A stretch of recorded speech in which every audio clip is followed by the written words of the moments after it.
In deserts around the world, ancient tombs lie buried, untouched for centuries. But for those daring enough to go near, a strange pattern emerges. Mysterious deaths, illnesses, and misfortune seem to follow.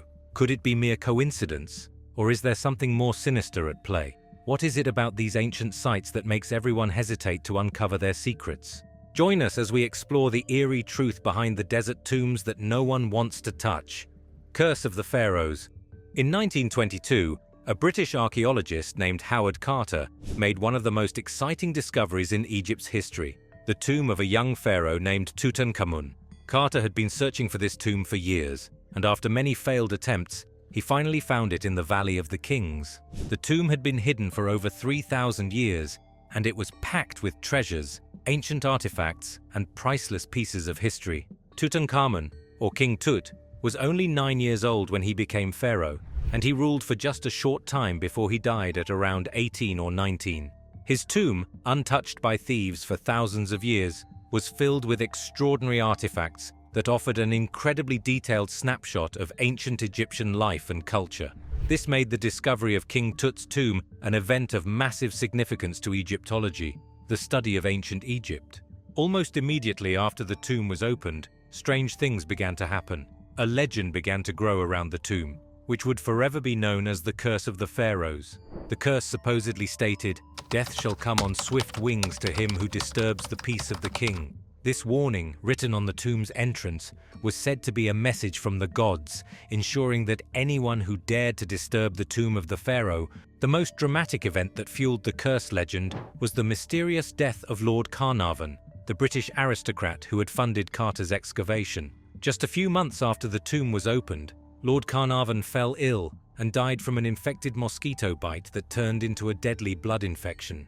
His sudden death shocked the world, and the newspapers quickly seized on the story, claiming that the curse had taken its first victim. This, of course, was just the beginning. It wasn't just Lord Carnarvon who was affected. Several other members of the excavation team, including those who had helped to unseal the tomb, fell ill or met with untimely deaths. Some died under strange or unexplained circumstances, which only fueled the story of the curse. But the curse didn't stop with just the people who were directly involved. The media frenzy grew to include anyone associated with the tomb, including distant relatives of the excavators.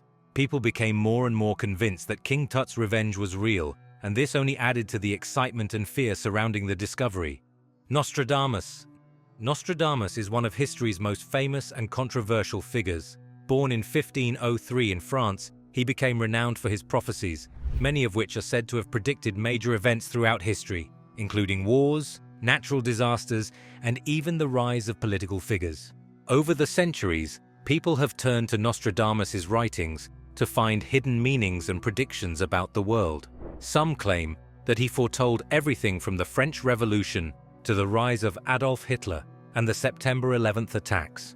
Nostradamus passed away in 1566, and he was buried in the Church of the Cordeliers in France. The stories surrounding Nostradamus' tomb are rich with claims of misfortune and strange occurrences happening to those who dared to disturb it. Some say that researchers, archaeologists, and even curious visitors who attempted to open the tomb or examine his remains experienced a series of unfortunate events shortly after. In some cases, those who attempted to study the grave or uncover more of Nostradamus' remains were said to have suffered inexplicable bad luck. One of the most famous incidents involved a team of archaeologists in the 19th century who sought to exhume Nostradamus' body. According to some reports, after they opened the tomb, several of the researchers fell ill with mysterious ailments, and the excavation was quickly abandoned. Locals, familiar with the stories of the curse, whispered that Nostradamus himself had placed a protective spell over his final resting place to ensure that no one could disturb it. It was said that anyone who violated his resting place would be doomed to misfortune, and the bad luck that befell the researchers seemed to reinforce these stories. The Krun Treasure.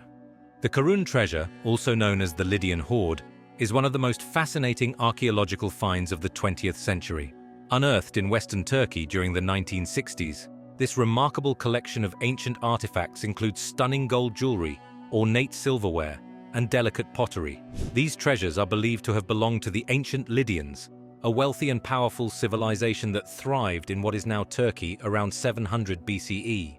The Krun Treasure was discovered by looters who raided burial mounds near the ancient city of Sardis.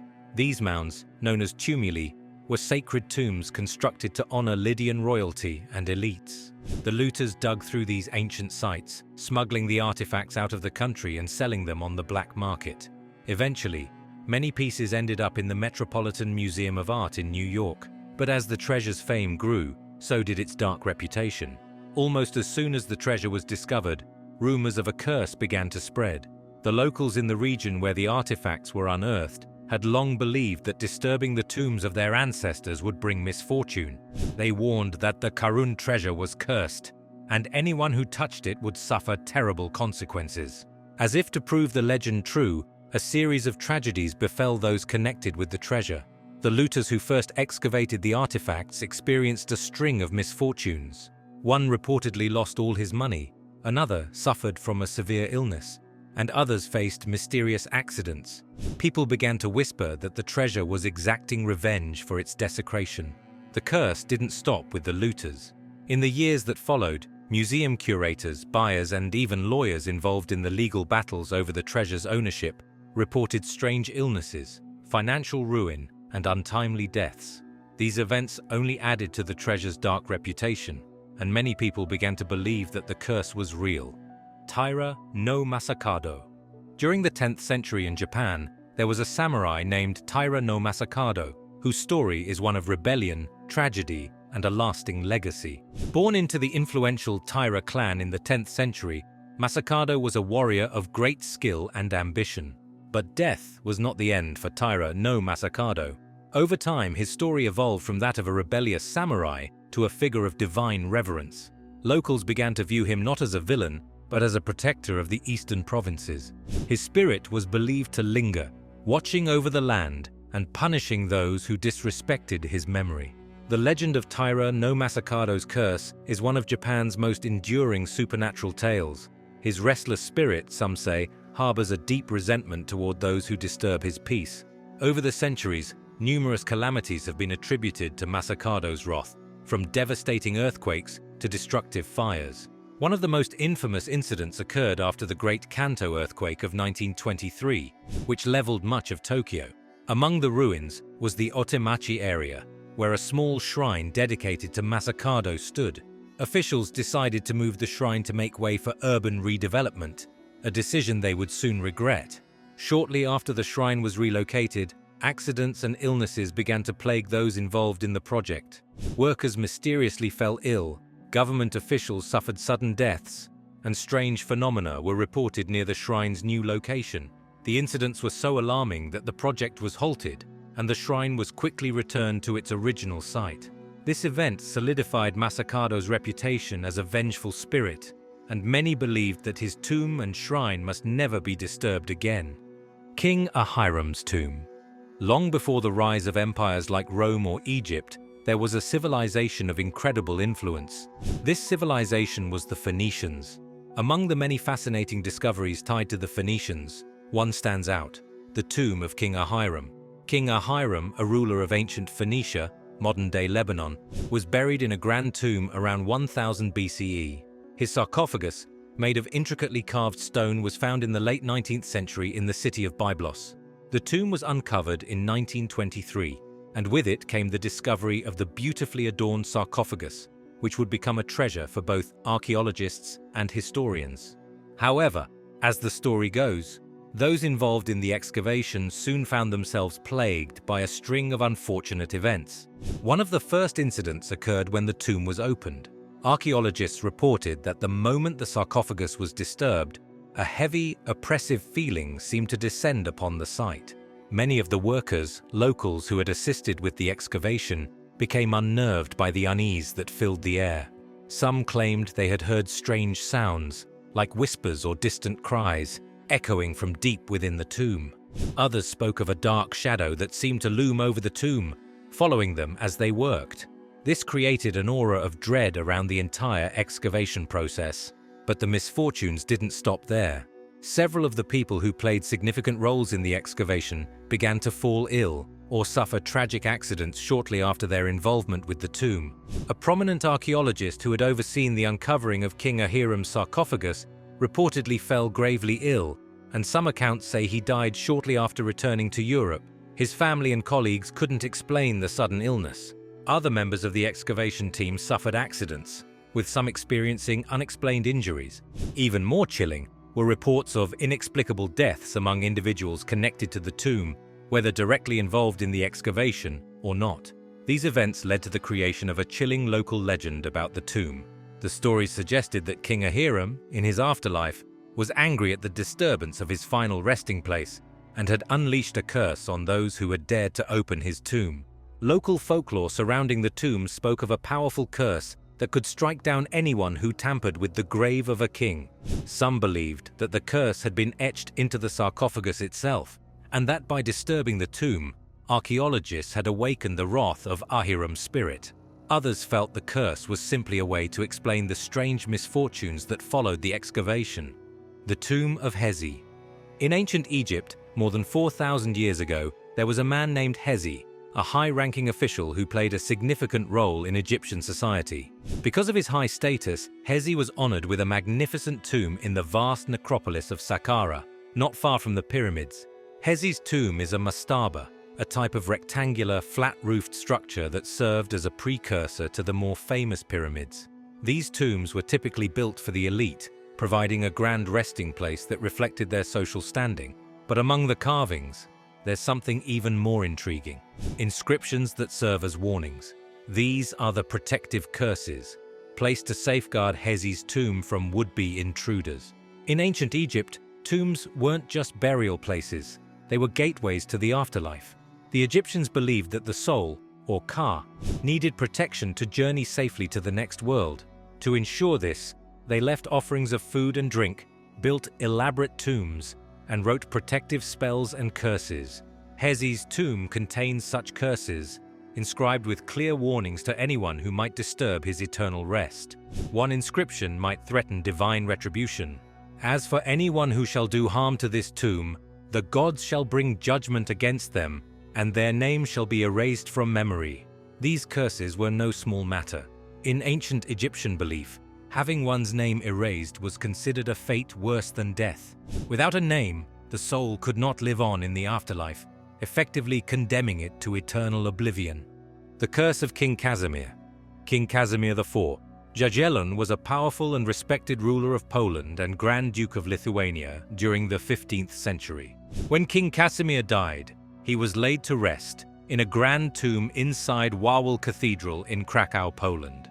For centuries, the king's tomb remained untouched, protected by its location in the cathedral.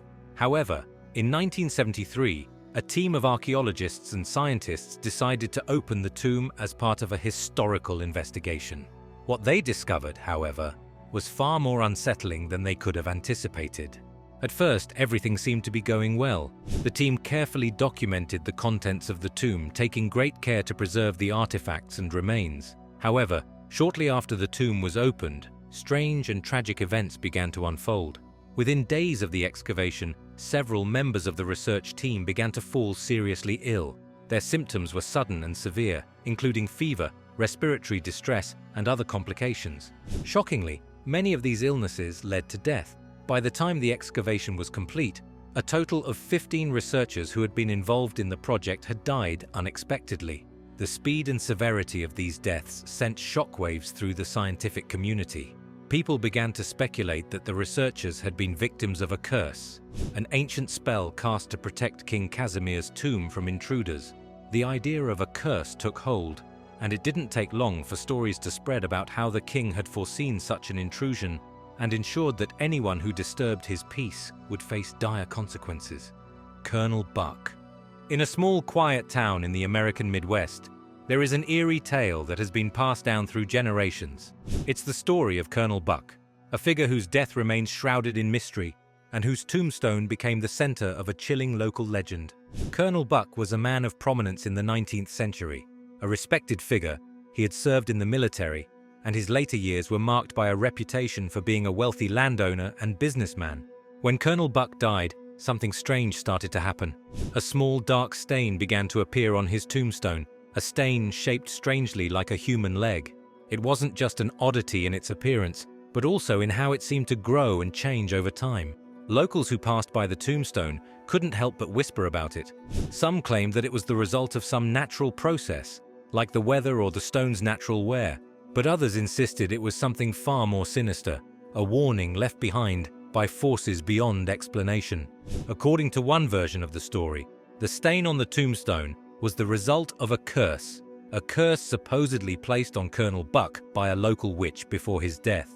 The legend goes that Colonel Buck had wronged this witch in some way. Furious, she placed a curse on him, declaring that he would never truly rest in peace and that his grave would bear the marks of her vengeance. In some versions, it's said that the witch had the ability to curse a person's soul even after death, and that the stain was her final act of revenge.